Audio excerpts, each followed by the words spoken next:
অক্টোবৰ মাহ অহাৰ লগে লগে অৰ্থাৎ শৰৎ আগমনৰ পিছতে ডিব্ৰু-চৈখোৱা ৰাষ্ট্ৰীয় উদ্যানৰ কাষতে লাগি থকা মতাপুং মাগুৰী বিললৈ দেশী বিদেশী বিভিন্ন প্ৰজাতিৰ পক্ষীবিলাক আহে আৰু পক্ষীবিলাকৰ ৰম্য ভূমিয়ে হ'ল এই মতাপুং মাগুৰী বিল। আৰু এই বিলখনক পক্ষীক কেন্দ্ৰ কৰিয়ে বা বিভিন্ন চৰাইক কেন্দ্ৰ কৰি এটা পৰ্যটন গঢ় লৈ উঠিছে আৰু বিভিন্ন দেশ বিদেশৰ পৰ্যটক আহে ইয়াত বিভিন্ন ধৰণৰ পক্ষী, ইয়াত থকা চৰাই চিৰিকটিৰ মাত শুনিবলৈ, এইবোৰ চাবলৈ, বিভিন্ন প্ৰজাতিৰ হাঁহ আছে, এইখিনিক চাবলৈ দেশ বিদেশৰ পৰ্যটক প্ৰত্যেক বছৰেই আহে আৰু ইয়াকে লৈ এতিয়া এটা গ্ৰাম্য পৰ্যটনৰ কেন্দ্ৰ হিচাপে এই অঞ্চলটো চিহ্নিত হৈছে আৰু কেইবাটাও পৰ্যটন কেন্দ্ৰ গঢ় লৈ উঠিছে আৰু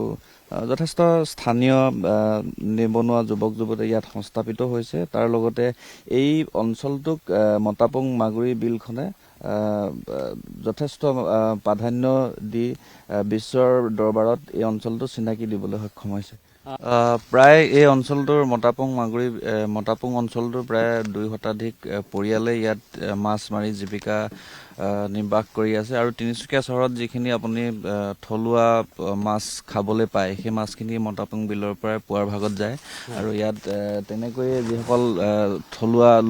স্থানীয় লোক আছে তেওঁলোকে মাছ মাৰিয়ে ইয়াত নিজৰ পৰিয়ালসমূহ চলাই আহিছে। প্ৰায় 2 শতাধিক পৰিয়ালেই নিজৰ পেট প্ৰৱৰ্তাই আহিছে এই বিলখনক।